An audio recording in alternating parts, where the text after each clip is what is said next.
ليصبروا على دين الدين ولو كره الكافرون أشهد أن لا إله إلا الله وحده لا شريك له وأشهد أن سيدنا محمدا عبده ورسوله اللهم صل وسلم وبارك على سيدنا محمد وعلى آله وصحبه وسلم إلى يوم القيامة.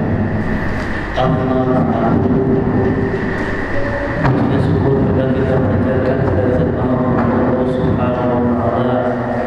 Maka berkat daripada rahmat kita ini Allah Subhanahu wa taala menganugerahkan kita semua hadir di masjid mulia ini dalam rangka pengajian rutin minggu malam Senin. Mudah-mudahan apa yang kaki kita jalur menuju masjid mendapatkan ridho dan cinta dari Allah Subhanahu wa taala. Salam dan salam sejahtera kepada Habibina wa Syafi'ina wa Maulana Muhammad sallallahu alaihi wasallam, para keluarga, para sahabatnya dan ulama sejak kita selamanya yang senantiasa menjalankan sunnah-sunnahnya hingga akhir zaman. Para jamaah masjid Nurul Iman yang dirahmati Allah Subhanahu wa taala. Alhamdulillah hari ini kita bisa bertemu remaja dalam rangka melaksanakan kewajiban kita serta asal Islam yang ada dalam ini, yang mana Allah Subhanahu wa taala meminta kita untuk selalu belajar, baik dengan sengaja atau tidak sengaja, kita harus tetap wajib belajar. Dari bayi sampai kita wafat, maka kewajiban untuk talabul ilmi itu tetap ada. Para jamaah yang Allah Subhanahu wa taala, sebelum kita mulai kita kirim berdoa khususnya untuk kita Imam Imam Nawawi Al-Albani. Mudah-mudahan apa yang beliau tulis dalam kitab ini bisa kita manfaatkan dan bisa kita praktekkan dalam kehidupan kita sehari-hari. Amin ya rabbal alamin. Alhamdulillah dan semoga ada di Mustafa Sallam khususan saudara kita Syekh Nawawi bin Haji Umar Al-Albani ya. Alhamdulillah.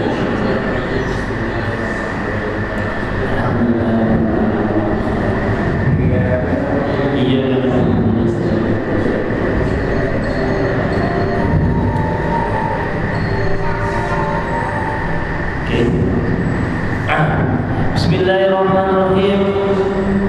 Qala musannif rahimahullahu ta'ala nafa'ana Allah bi ulumihi fi darin amin.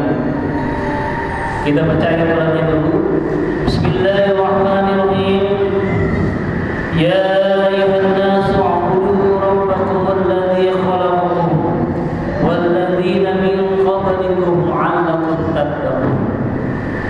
Kita bahas surat Al-Baqarah ayat 21 saat ini, yang artinya wahai manusia, u'budu rabbakum allazi khalaqakum, sembahlah Tuhan kamu yang telah menciptakan engkau, walladzina min qablikum, dan telah menciptakan orang-orang sebelum kalian, la'allakum tattaqun, agar sekalian selalu bertakwa kepada Allah Subhanahu wa taala.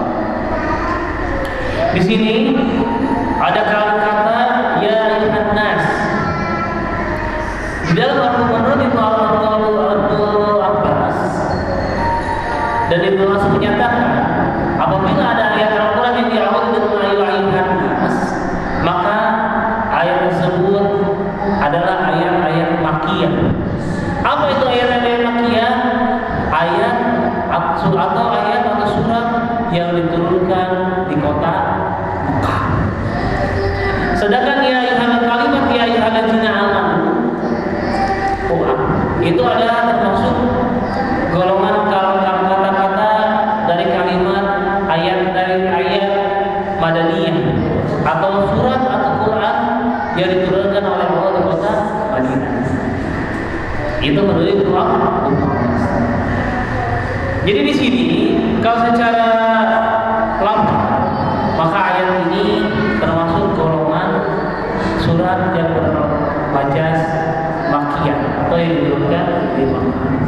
yang mana ayat-ayat Al-Quran yang rata-rata turun di Mekah itu mengajarkan kita untuk tauhidullah.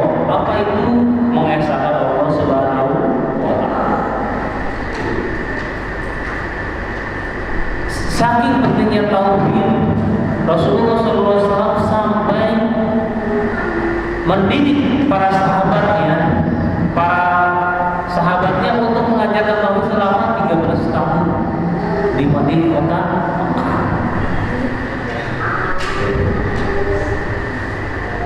Lalu bagaimana untuk kehidupan kita sekarang? Bagi kehidupan sekarang, apabila kita menerapkan ayat-ayat ini dalam kehidupan kita, tatkala kita mengajarkan anak kita, tanamkanlah yang pertama bagi kepada anak kita adalah ilmu tauhid. Tanamkan dulu keyakinan anak kita kepada Allah Subhanahu wa Ta'ala sebelum kita terangkan bagaimana tata cara ibadahnya kepada Allah Subhanahu wa Ta'ala. Jadi tanamkan dalam diri anak-anak kita untuk meyakini adanya Allah Subhanahu wa Ta'ala, dan benar-benar Allah memiliki sifat-sifat yang kita kenal dari nama sifat Allah. Itu harus kita terapkan.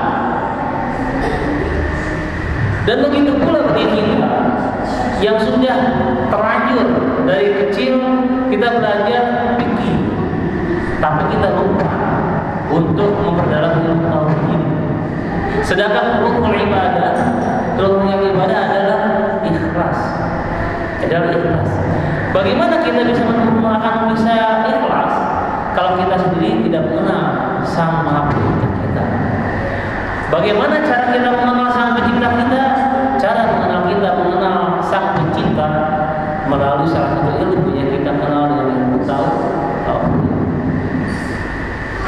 Jadi jangan sekali-kali para jemaah mengajarkan anak kita hal-hal yang berbau musik kepada Allah Subhanahu wa Ta'ala. Contoh, tatkala anak kita ke kamar mandi, ketika anak kita bandel, nggak mau tidur, kita sering ngomong, ayo tidur, nanti digigit itu secara tidak langsung kita menakutkan anak kita bahwa kita harus takut sama namanya bukan sama takut sama Allah Subhanahu wa Ta'ala. Ini yang terjadi di tengah-tengah masyarakat kita. Seakan-akan takut dengan makhluk Allah yang berupa jin itu lebih jauh, lebih di atas dibandingkan kita takut sama Allah Subhanahu wa Ta'ala. Apabila ini sudah terjadi, para jamaah sekalian, coba bersihkan kembali anak-anak akidah anak-anak kita. Jangan sampai anak kita lebih takut sama Allah dibandingkan takut dengan azabnya Allah Subhanahu wa Ta'ala. Itu poinnya. Begitu pula kita, Pak, untuk melatih keyakinan kepada kita pada Allah Subhanahu wa Ta'ala, yang harus kita tanamkan dalam diri kita, yakinlah dimanapun kita berada, disitulah ada Allah Subhanahu wa Ta'ala yang selalu memperhatikan kita. Jadi praktek ihsan itu, DPI ihsan itu harus kita praktekkan dalam kehidupan sehari-hari. Apa itu ihsan? Seakan-akan kita melihat Allah atau Allah melihat kita.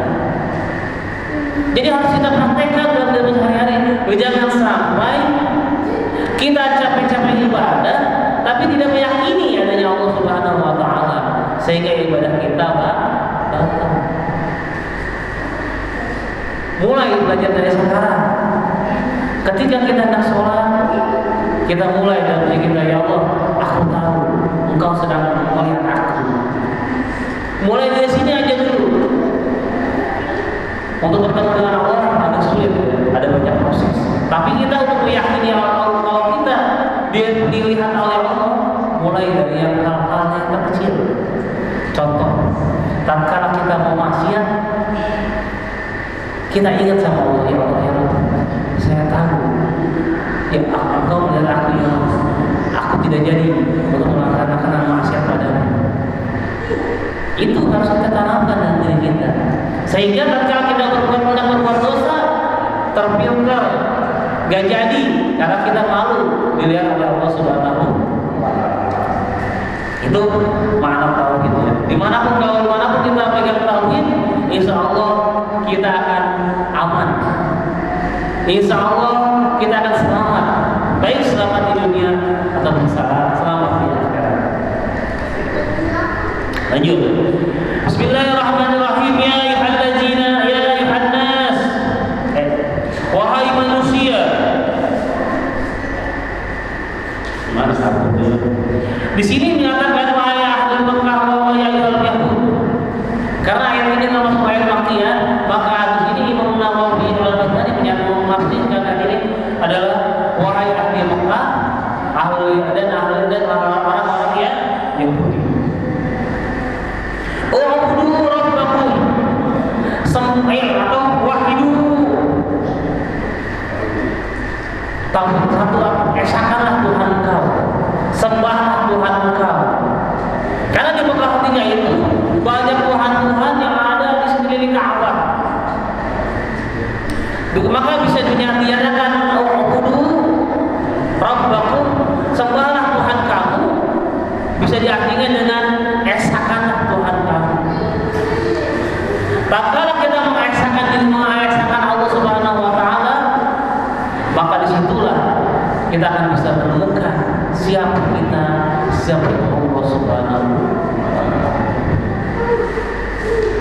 Jadi dalam diri kita bahwa Allah itu esa.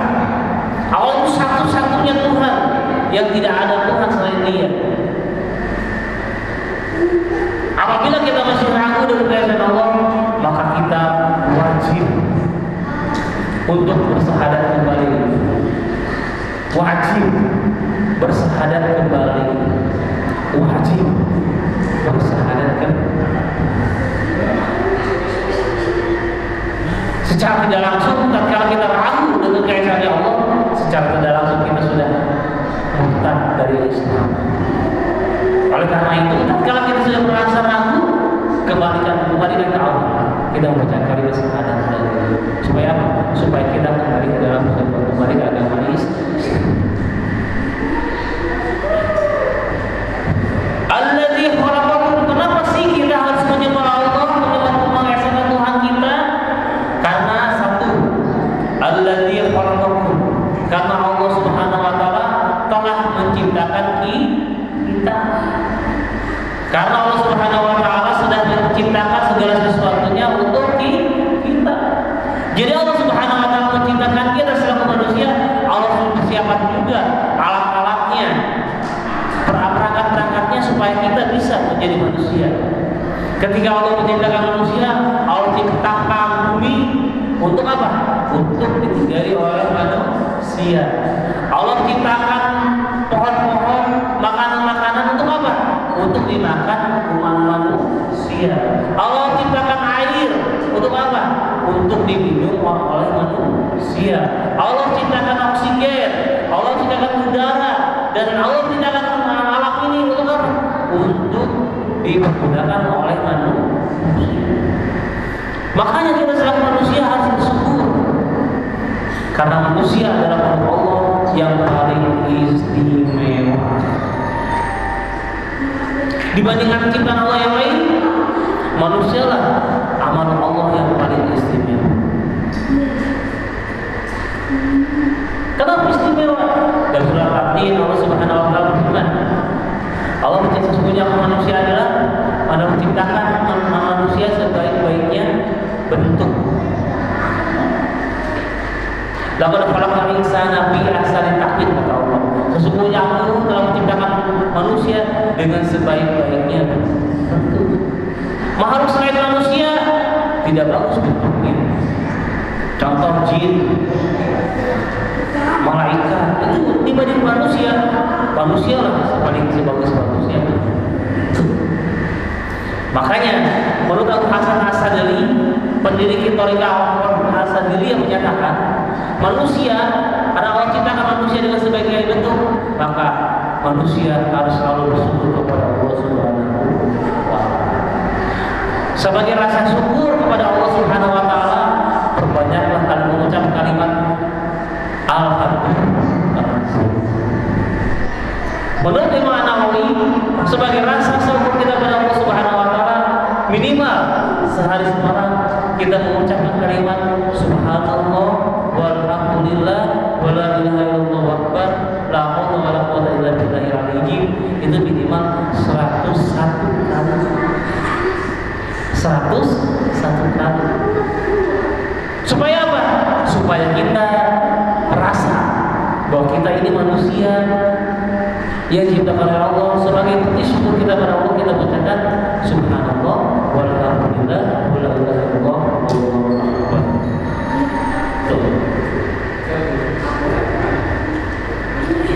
Nah, yang kedua, kenapa sih kita harus menyembah Allah? Kenapa kita harus mengesahkan Allah? Yang alasan yang kedua adalah walladzina min qablikum. Dan Allah Subhanahu wa taala juga yang menciptakan manusia sebelum kita. Sebelum ada kita ada siapa, Pak? Sebelum Allah menciptakan kita, Allah Subhanahu wa taala menciptakan bapak ibu kita. Sebelum Allah menciptakan bapak ibu kita, Allah menciptakan kakek dan nenek kita. Terus sampai ke atas, sampai ke Nabi. Jadi dari berbagai macam zaman, dari Adam sampai saat ini, itu Allah ciptakan untuk apa? Untuk selaku manusia yang telah menjadi khalifah di dalam muka bumi. Karena sebab penciptaan kita yang manusia di muka bumi ini, maka Allah Subhanahu wa taala menugaskan kita selaku manusia yang merasa manusia ini. Yang merasa manusia, ia punya tugas dua di muka bumi ini. Yang pertama, dan surat Al-Baqarah firman Allah surat lain, ini ja'ilul fil ardi khalifah. Jadi manusia, tugas pertama Allah menciptakan manusia di muka bumi ini, satu, menjadi khalifah,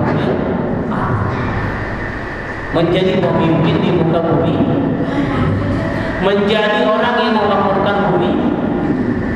Itu adalah tugas pertama kita selaku manusia. Yang kedua, tugas manusia di muka bumi adalah apa namanya? Wa ma khalaqtul jinna wal insa illa liya'budun. Maka tidak kami menciptakan jin dan manusia kecuali untuk beribadah kepada. Ini adalah tugas kedua manusia. Jadi, tatkala kita menyadari tugas kita selaku manusia di muka bumi ini, maka kita akan jauh daripada maksiat kepada Allah Subhanahu wa taala. Kita akan selalu eling dengan kedudukan kita sebagai manusia. Kalau kita sudah tahu kedudukan kita sebagai manusia, maka kita tidak akan pernah berbuat kerusakan di muka bumi ini. Sekarang karena tingkah laku lapang ucap kita selalu ya Allah Subhanahu wa taala. Ingat, teman terdekat kita yang selalu mengingatkan kita adalah yang namanya kematian, yaitu malaikat Israel inilah yang selalu mengingatkan kita. Kemana kita berada, tinggal tunggu perintah Allah. Wahai Israel, cabut nyawanya si bulan dan bulan, maka dicabut hari itu. Karena Israel sudah perintah, dia hanya tinggal menginstruksi. Jadi kemanapun kita berada, malaikat inilah yang mengingatkan kita selain malaikat rohim dan hati. Belum lagi saudara kita yang kita mau sejak lahir, yang kita kenal dengan istilah jin korin, dia juga ngikutin kita juga. Belum lagi malaikat yang ada di pori-pori kita. Jadi kemanapun kita berada, dimana kita walaupun secara zahirnya kita sendiri ya, tapi pada faktanya kita tidak pernah sendiri. Satu, malaikat selalu mengelilingi kita. Belum lagi ada teman kita yang kita sebut makanya tatkala kita berbuat dosa, kalau kita menyadari ini, maka kita akan malu karena diawasi, dilihat oleh Allah Subhanahu wa taala, dilihat oleh para malaikat, dan dilihat oleh saudara kita terdekat. Kalau kita menyadari ini,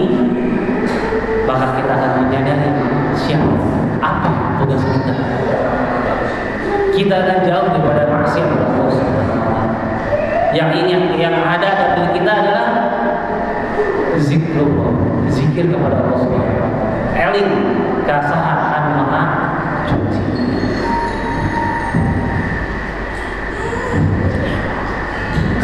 Untuk apa sih Allah menciptakan manusia dan orang-orang menciptakan kita dan orang-orang sebelum kita? La'allakum tattaqun, agar kita bertakwa. Jadi tujuan Allah Subhanahu wa taala menciptakan kita, Allah Subhanahu wa taala menciptakan manusia sebelum kita, tujuan akhirnya adalah agar kita bertakwa.